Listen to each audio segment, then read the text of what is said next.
Halo, selamat datang kembali di penelusuran kita. Hari ini nih, kita punya bahan menarik dari Timothy Ronald. Pandangannya soal bangun kekayaan ini, wah, cukup radikal ya. Kayaknya kita perlu lupain dulu deh nasihat finansial yang biasa kita dengar. Betul, betul. Sumber ini memang menyajikan strategi yang fokusnya ngebut banget buat ngumpulin aset. Seringnya malah lawan arus dari pendekatan konservatif ya kan? Mari kita coba bedah bareng, apa sih logika di baliknya? Terus implikasinya buat Anda itu apa? Oke, siap. Mari kita bongkar. Poin pertama nih yang ditekankan banget, income itu yang utama. Jadi perbesar pemasukan, caranya tingkatkan value diri. Mau di kerjaan atau bisnis, pokoknya income dulu. Katanya ini pondasi paling kuat. Nah, menariknya, ini langsung disambung sama aturan pengeluaran yang ekstrim. Bukan cuma hemat biasa loh ya. Targetnya itu nabung 80% dari penghasilan. Hah, 80%. Itu gimana caranya? Kalau pakai budgeting biasa kayaknya, wah, susah banget ya. Iya, makanya caranya beda. Bukan pakai persentase 50-30-20 yang umum itu, tapi dia sarankan tetapkan batas pengeluaran tetap. Jadi ada spending cap. Mau pendapatan Anda naik seberapapun, batas belanjanya ya segitu aja, nggak ikut naik. Oh, jadi ada pagu tetap ya? Bukan persentase. Betul. Nah, sisanya itu semua masih buat bangun aset. Dia nyebutnya energi finansial, semacam modal gitu, potensi buat tumbuh. Oke, spending cap, kumpulin energi, terus ada lagi nih yang bikin kaget. Hindari semua utang. Dia bilang banget jangan KPR, jangan cicilan ini itu. Kalau belum bisa beli tunai, ya udah berarti belum mampu. Gitu. Iya, persis gitu. Ekstrim memang kedengarannya.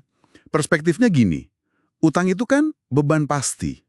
Tiap bulan pasti keluar duit, ngurangin energi finansial tadi. Padahal hasil bisnis atau investasi kan nggak pasti ya. Iya juga sih. Beban pasti versus potensi nggak pasti. Nah, makanya dia bilang mending sewa aja dulu daripada kejebak utang jangka panjang. Itu katanya ngerusak kemampuan nabung, ngumpulin energi. Rumah pun di tahap awal belum dianggap fondasi finansial utama.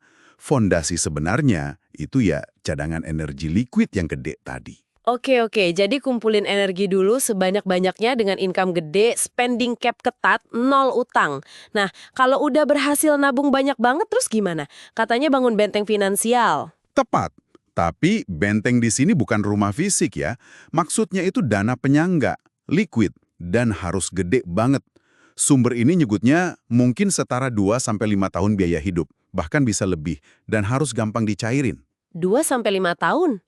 Wow, itu besar sekali. Iya, katanya kesalahan umum itu orang buru-buru investasi padahal belum punya bantalan sekuat ini.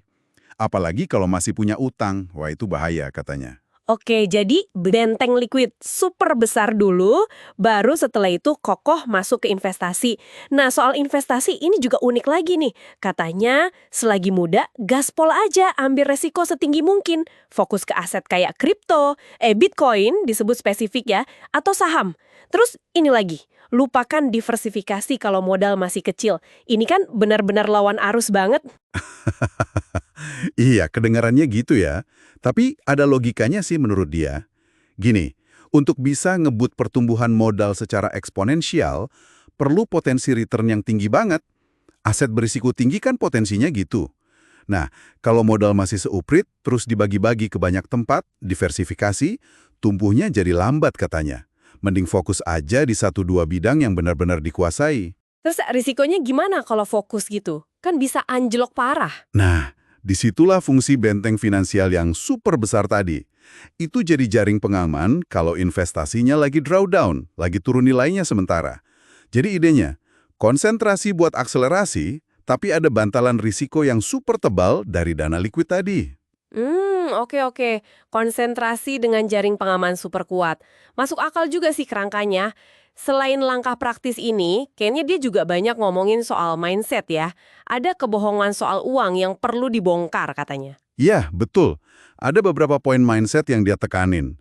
Misalnya, anggapan kalau nabung aja itu cukup. Dia bilang, nabung itu cuma bikin stabil tapi cemas. Nggak bakal bikin kaya raya. investasi yang katanya bisa kasih kebebasan finansial. Terus apa lagi? Ada soal risiko juga kan? Nah, itu dia. Katanya, main aman di finansial itu justru bahaya buat jangka panjang. Karena nggak ada pertumbuhan. Pertumbuhan itu butuh berani ambil resiko. Tapi resikonya terukur ya, bukan ngawur.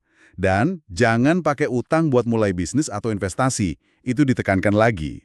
Wah, jadi intinya ini kayak revolusi mindset total ya. Fokus ke naikin value diri buat income, disiplin gila-gilaan di pengeluaran, pakai spending cap, bangun dana darurat raksasa dulu, baru abis itu berani hajar resiko tinggi tapi fokus biar cepet kaya. Gitu ya? Ya, kurang lebih gitu rangkumannya. Strategi yang ngejar kecepatan pertumbuhan aset di atas segalanya. Terutama pas masih muda. Dengan likuiditas gede sebagai penyeimbang resiko. Tentu, ini ya satu perspektif yang spesifik banget. Jadi kalau kita simpulkan langkah-langkahnya, pertama kumpulin energi. Caranya, maksimalkan income, tekan spending, pakai spending cap biar bisa nabung 80%. Nol utang. Kedua, bangun benteng energi. Dana liquid super besar mungkin 2-5 tahun biaya hidup.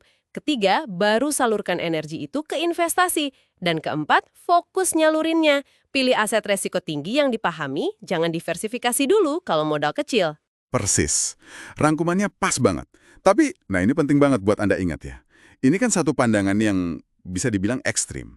Toleransi resiko tiap orang beda-beda. Kondisi finansialnya juga beda-beda.